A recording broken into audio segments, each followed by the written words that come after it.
All right, the hearing will come to order. The chair notes the presence of a quorum, barely, but the Subcommittee on National Parks, Forests, Public Lands is meeting today to hear testimony on 3 bills that fall within our jurisdiction. So under the rules, the opening statements are going to be limited to the chairman and ranking member. However, I ask unanimous consent to include any other member's opening statements in the hearing record if they submit it to the clerk by the close of business today. And hearing no objections, so ordered. We're pleased that the sponsors of today's 3 bills will be here or are here already.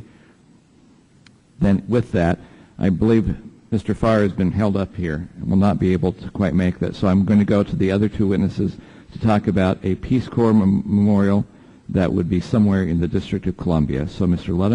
Ludlam, I probably horribly pronounced that name. I apologize to you. Got it right the second time. Okay. If we can ask you to testify for 5 minutes, time's yours. Thank you very much. Mr. Chairman, Representative Tipton, Garamendi, let me make 4 points. First, more important than listening to anything I say about this proposal would be viewing the ABC 2020 report of its investigation into epic scandals at the Peace Corps. The subcommittee should let these scandals run their course. It should be wary of authorizing a monument that would, in effect, enable the Peace Corps to change the subject or gloss over these unresolved scandals. I am aware of at least 3 more installments in these scandals that may become public in coming months. If the subcommittee authorizes this monument, it risks being blindsided by upcoming developments. Over a period of years, we will have the verdict of history regarding the dimensions and meaning of all of this. Adherence to the principle of letting history be the judge is precisely why the Commemorative Work Act sets a 25-year rule. The 2020 expose focused on a Peace Corps volunteer who was murdered by Peace Corps staff because she was a whistleblower. She was murdered in March of 2009. This murder arose as much from policies at Peace Corps headquarters as from the situation in Benin. That's why it presents an existential threat to the Peace Corps. This murder was not an isolated or unforeseeable incident. The 2020 expose also highlighted the despicable ways in which the Peace Corps has mistreated volunteers who have been raped or sexually assaulted. I urge you to watch the testimony of the victims recounting their harrowing experiences, including those harrowing experiences with the Peace Corps itself, presented to the House Foreign Affairs Committee on May 11th. To authorize this monument would be to ignore these scandals and imply that they are meaningless and irrelevant. Before my retirement in 2005, after working up here on Capitol Hill for off and on for 40 years, I would give you advice that I would give if I were a staffer on the committee. I wouldn't touch the Peace Corps with a 10-foot pole. Second, in terms of the Commemorative Works Act, the sponsors basically argued that the Peace Corps satisfies the 25-year rule because it was founded more than 25 years ago. This is like saying that the subcommittee could today authorize a monument to President Reagan because he was born in 1911. This is the second time that the NPCA has attempted to evade the 25-year rule. In 1987, NPCA secured authorization for a National Peace Garden located at Haines Point. Back then, NPCA believed, and I know this from the president of NPCA at the time, that any monument that mentioned the Peace Corps or mentioned Peace Corps volunteers would violate the 25-year rule. So it proposed a peace garden instead. Obviously, they never could get the funding, and it fell apart. Yet today, NPCA is pushing for a monument that explicitly mentions the Peace Corps and volunteers. I suggest that the NPCA is playing both ends against the middle. The Park Service is rightfully concerned about authorizing mall monuments to ideals. The ongoing scandals at the Peace Corps show that the ideals upon which the Peace Corps was founded are being violated and debased. It would be sadly ironic if the first mall monument to American volunteerism glorified a bureaucratic-run program that cost $50,000 per year per volunteer. This monument would, in effect, give the good housekeeping seal of approval to an existing government agency that comes back to the Congress every year for authorizations and appropriations. From my service on the board of NPCA, I know that this monument is intended to support lobbying effort to increase Peace Corps appropriations and fight against changes in the authorization. The subcommittee should not be a party to an NPCA strategy to use this monument to sandbag or influence other committees of the Congress. This monument would, in effect, endorse a government spending program at a time when government spending is rightfully seen as excessive. What are you going to say on the House floor if a fiscally responsible member asks you why you're authorizing a monument to government spending? This monument is also, in effect, a second monument to President Kennedy, and I suggest one is enough. Third, the Peace Corps is perhaps the worst managed agency of the federal government, or certainly one of the worst. In 35 countries, the early quit rate among volunteers has exceeded 40%. The Peace Corps surveys of the volunteers come back and show that perhaps only 15 of the 75 countries are well managed. Finally, the hallmarks of volunteers are modesty and humility, but this monument is all about self-congratulation and ego. We find the monument to our service to be an embarrassment. Thank you very much, Mr. Chairman. Thank you for your testimony. Mr. Lewis, you're recognized for 5 minutes as well. Mr. Chairman and members of the committee, thank you very much. I'm honored to testify before this subcommittee in support of H.R. 854. I'm a practicing architect and urban planner, professor emeritus of architecture at the University of Maryland. Since 1984, I have written a Washington Post column, Shaping the City, about architecture and urban design and no small number of memorials. I have also served as professional advisor and design competition judge for the State of Maryland World War II Memorial and for the Disabled American Veterans Memorial to be built here in Washington, having been approved by Congress. I was also a Peace Corps volunteer in Tunisia from 1964 to 1966, and today I'm a trustee of the Peace Corps Commemorative Foundation. This bipartisan bill authorizes commemoration of an historic event, the founding of the Peace Corps in 1961, and the fundamental American ideals of peace and friendship its founding represents.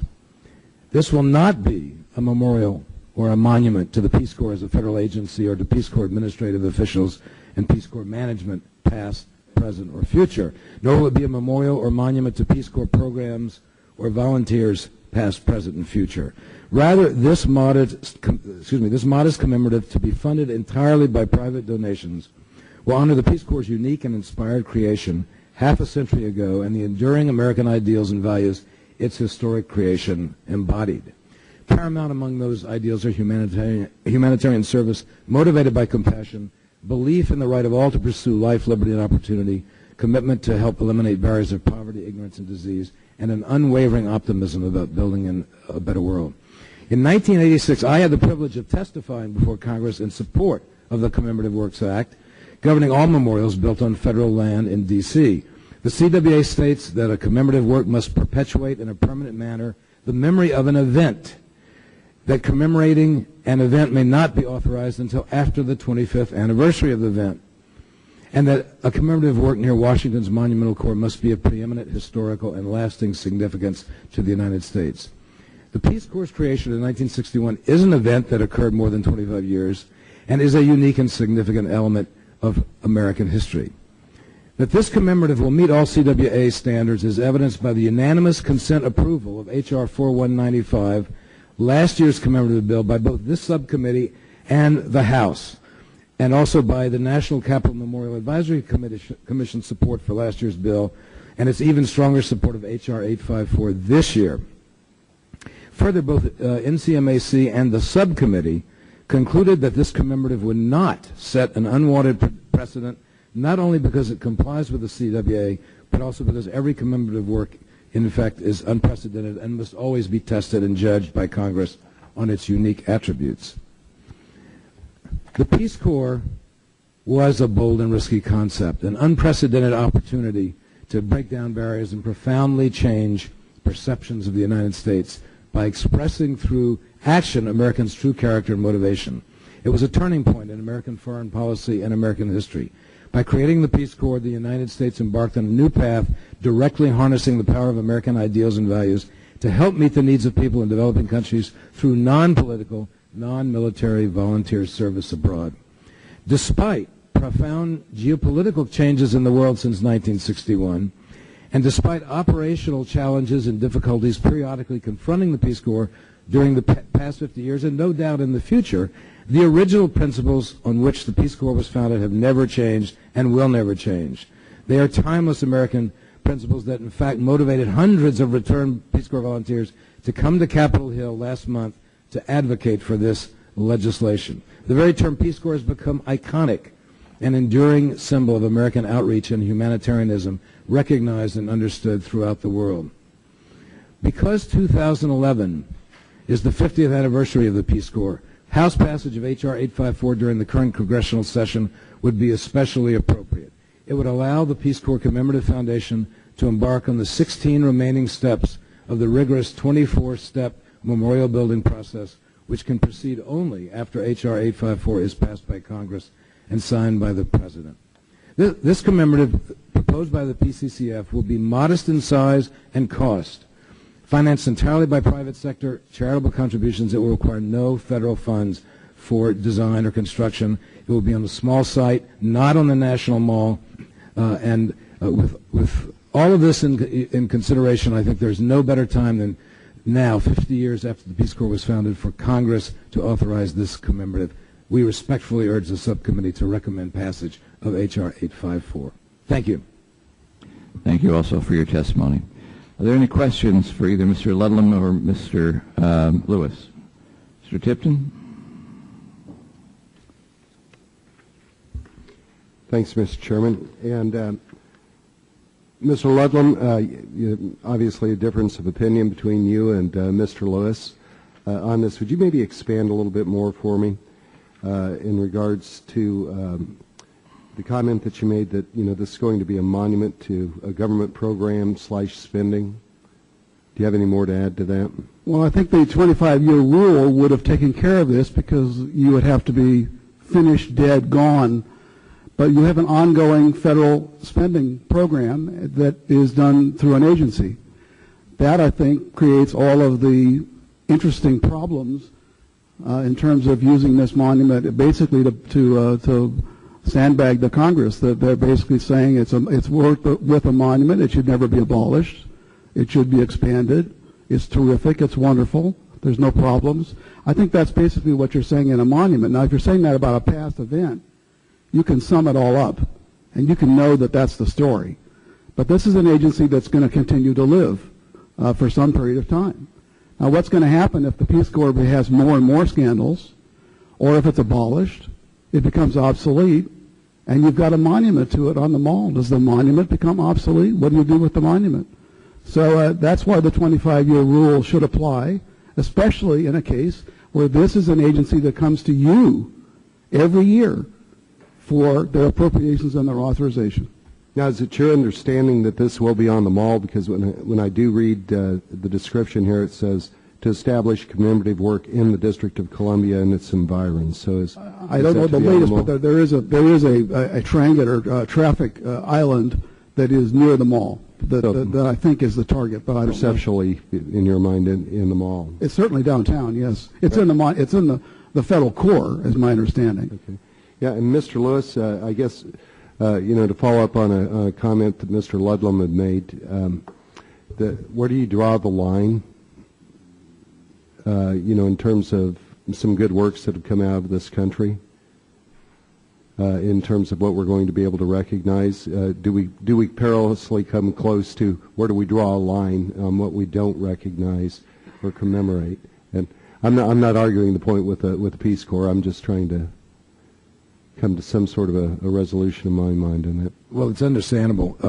I think if you're talking about drawing the line between what should be commemorated and what should not be, or is not worthy of commemoration, is that the line you're asking about? I think we have been very, very diligent about distinguishing the commemoration of something that happened 50 years ago, which was the creation of the Peace Corps. That's what this is a commemorative to. We've been very diligent about differentiating that from a commemorative to an agency or to Kennedy or Shriver or to volunteers or to anything that is, in fact, ongoing or that has to do with the problems that Mr. Ludlam referred to. I think that's really key here. This is a commemorative to something that was created in 1961, and its creation was motivated by what was happening in the world, coupled with the kinds of ideals and values and principles that we allude to in this proposal.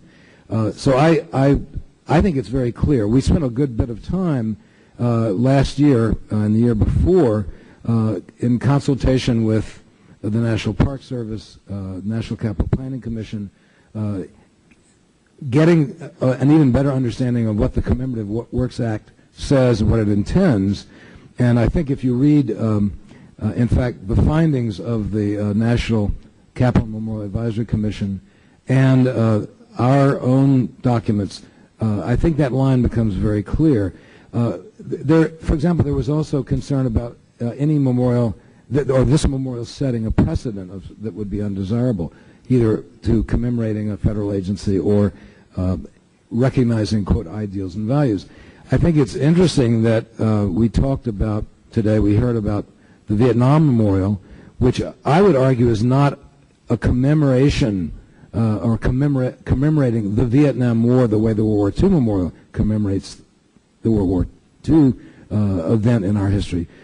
The Vietnam Memorial is commemorating those men and women who answered the call to service and the ideals and values, the American principles that motivated them, that inspired them, and that caused this country to, in fact, go to war. I always remind everybody that ultimately every memorial is unique, and every memorial has to be evaluated and judged on its merits. And I think we've, through this process, put before you a commemorative where the line, I think, is clear. This is not a commemorative to a federal agency. If the Peace Corps were to disappear tomorrow, that does not invalidate in any way the significance, the meaning of what happened in 1961 and why it happened. So it's an embodiment of some very important American principles having to do with peace, friendship, service, etc. Thank you. Mr. Garamendi, do you have any questions? I think more comments. I am a returned Peace Corps volunteer. Some 200,000 plus Americans have been Peace Corps volunteers. They are returned, and their experiences range from the one that my wife and I had, which was extraordinary, to those that did not have a good experience. But Peace Corps volunteers went to the most difficult places in the world, and in many cases endured great hardship and, in fact, death. Tragic in every case. From the very first volunteers, tragedy occurred. These are very difficult places for men and women to serve. But the idea of the Peace Corps goes far, far beyond the service of those 200,000. It is, in fact, an extraordinary American ideal that has been replicated by dozens of countries around the world who have established their own Peace Corps projects and programs. Like any organization, the Peace Corps over the years has endured many different directors, many different men and women that have worked in those programs as administrators. But the Peace Corps has endured, not because of those men and women, not because of the good or the not so good service that they provided, but rather because of the ideal, the idea of the Peace Corps, which is what this is all about. It really has been part of America. As to whether we are commemorating and somehow advancing the funding for the Peace Corps, well, you just walk down the mall. Most everything on the mall is an ongoing federal program in one way or another. Everything. National Park. National Park was a unique American idea that also has been exported to all the world, and we continue to fund the National Park. Part of the work of this committee is to decide and to deal with issues that arise in the National Park. And we have oversight hearings from time to time on those issues. What we have here is a request for a private foundation to establish a monument somewhere in the District of Columbia or its environs to commemorate the ideal of the Peace Corps that was established 50 years ago. If, in fact, the requirement is that the Peace Corps be dead and gone for 25 years, then don't establish a memorial, because the ideal of the Peace Corps will far outlast any monument anywhere. Mr. Ludlam, I'm very sorry that you have found the Peace Corps experience and the related years to be less than satisfactory for you. I can assure you that those of us that have followed the Peace Corps over these years understand the problems and have worked to address the problems, including the one that you've raised. But that doesn't take away from the ideal as expressed 50 years ago and carried forward by 200,000 Americans that served in very dangerous places in this world,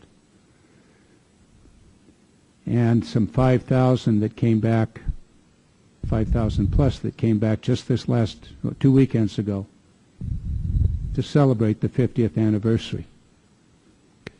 So with that, Mr. Chairman, I yield back my time, and when the moment comes for the bill to be before us, I would hope we would pass it. Thank you. Thank you. Is there any additional questions from any member? Okay. I want to thank all of you for your time and effort in coming here for the testimony that you gave.